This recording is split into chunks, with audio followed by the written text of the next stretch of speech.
My great-great-grandfather on my father's side was born free in Ohio, 1832. Built his home and farmed his land, then dug for coal when the farming wasn't enough. Fought hard in the war, his name in stone now, on the Civil War Memorial. William J. Woodson, United States Colored Troops, Union, Company B, 5th Regiment. A long time dead, but living still among the other soldiers on the monument in Washington, D.C. His son was sent to Nelsonville, lived with an aunt. William Woodson, the only brown boy in an all-white school. You'll face this in your life someday, my mother will tell us. Over and over again, a moment when you walk into a room and no one there is like you. It'll be scary sometimes, but think of William Woodson and you'll be all right. No one was faster than my father on the football field. No one could keep him from crossing the line, then touching down again. Coaches were watching the way he moved. His easy stride, his long arms reaching up, snatching the ball from its soft pocket of air. My father dreamed football dreams and woke to a scholarship at Ohio State University, grown now, living the big city life in Columbus, just 60 miles from Nelsonville, and from there, Interstate 70 could get you on your way west to Chicago. Interstate 77 could take you south. But my father said, no color Buckeye, and his right mind would ever want to go there. From Columbus, my father said, you could just go just about anywhere. You were born in the morning, Grandma Georgina said. I remember the sound of the birds.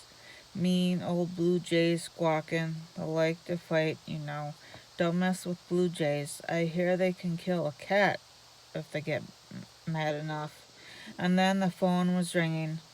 Through all that static and squawking, I heard your mama telling me you'd come. Another girl, I stood there thinking, so close to the first one. Just like your mama and Caroline, not even a year between them. So close. You could hardly tell where one ended and the other started. And that's how I know. You came in the morning. That's how I remember. You came in the late afternoon, my mother said. 2 days after I turned 22, your father was at work. Took a rush hour bus, trying to get to you, but by the time he arrived, you were already here. He missed the moment, my mother said. Where else is new? You're the one that was born near night, my father says. When I saw you, I said, she's the unlucky one. Come out looking just like her daddy. He laughs. Right off the bat, I told you, Mama, we're gonna call this one after me. My time of birth wasn't listed on the certificate, then got lost again, amid the other people's bad memory. When my mother comes home from the hospital with me, my older brother takes one look inside the pink blanket, says, take her back. We already have one of those. Already 3 years old and still doesn't understand how something so tiny and new can't be returned. Somewhere in my brain, each laugh, tear, and lullaby becomes memory. 6 months before my big sister is born, my Uncle Dell is hit by a car while home in South Carolina on leave from the Navy. When the phone rang in the Nashville house, maybe my mother was out hanging laundry on the line or down in the kitchen, speaking softly with her mother-in-law, Grace, missing her own mama back home. Maybe the car was packed and ready for the drive back to Columbus, the place my father called the big city. Now they're home. But every Saturday morning they drove the hour to Nelsonville, and stayed till Sunday night. Maybe right before the phone rang tomorrow was just another day. But when the news of my uncle's dying traveled from the place he fell in South Carolina to the cold March morning in Ohio.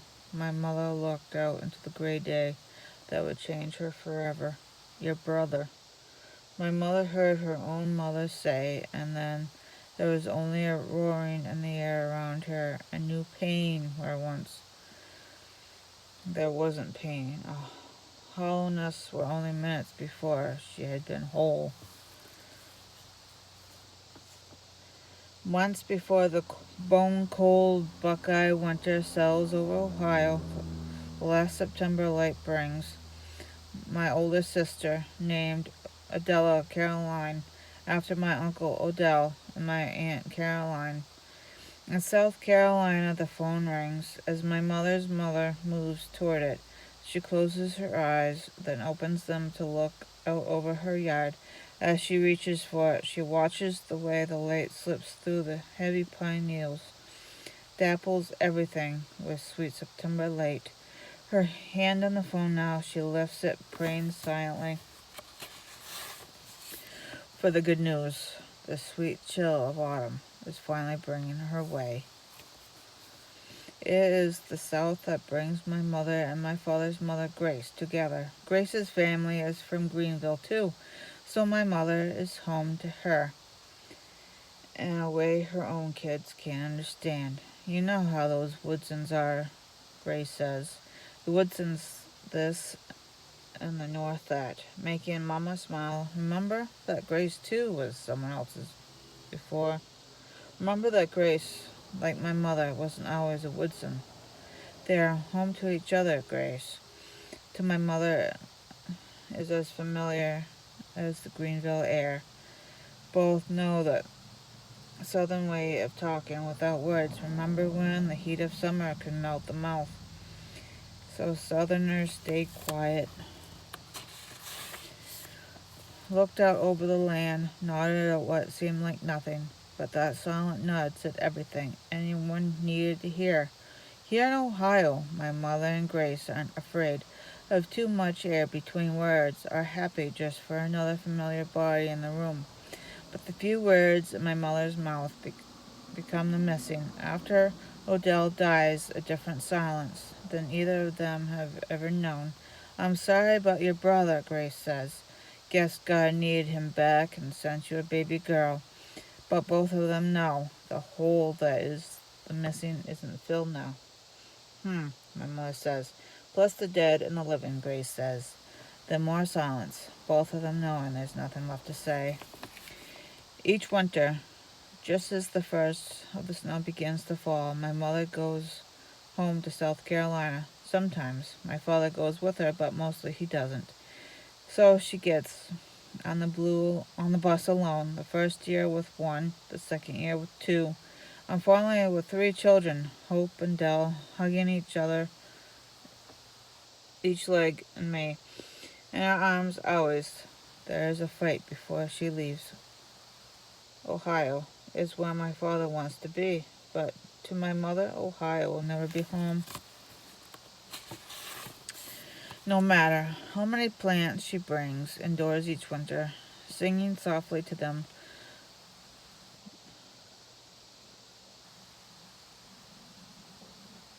of warm air moving over each leaf. In return, they hold to their color, even as the snow begins to fall, a reminder of the deep green South, a promise of life somewhere.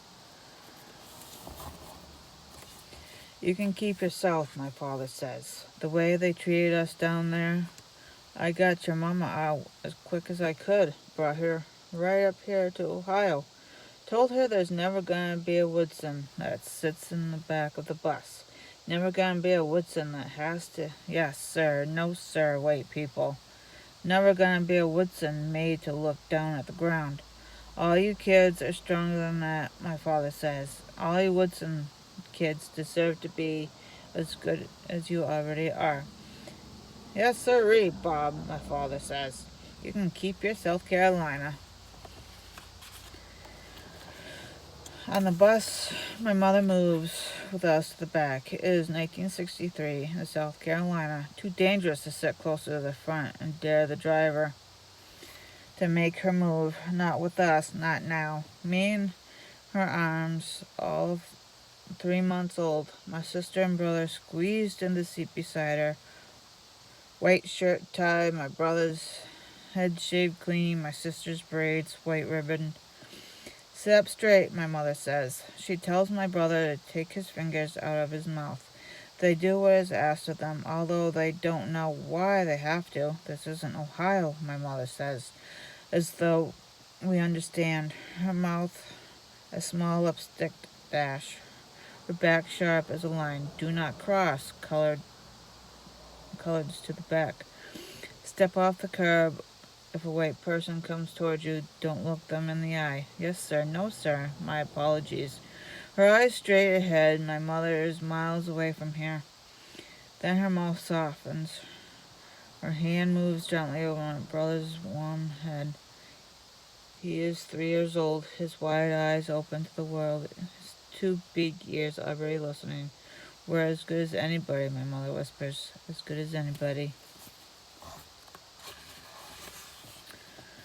Soon, we are near my other grandparents' house. Small red stone, immense yard surrounding it. Hall Street, a front porch swing thirsty for oil. A pot of anzales blooming. A pine tree, red dirt rafting up. Around my mother's newly polished shoes. Welcome home, my grandparents say. Their warm brown arms around us, a white handkerchief embroidered with blue to wipe away my mother's tears and me, the new baby, sit deep inside this love.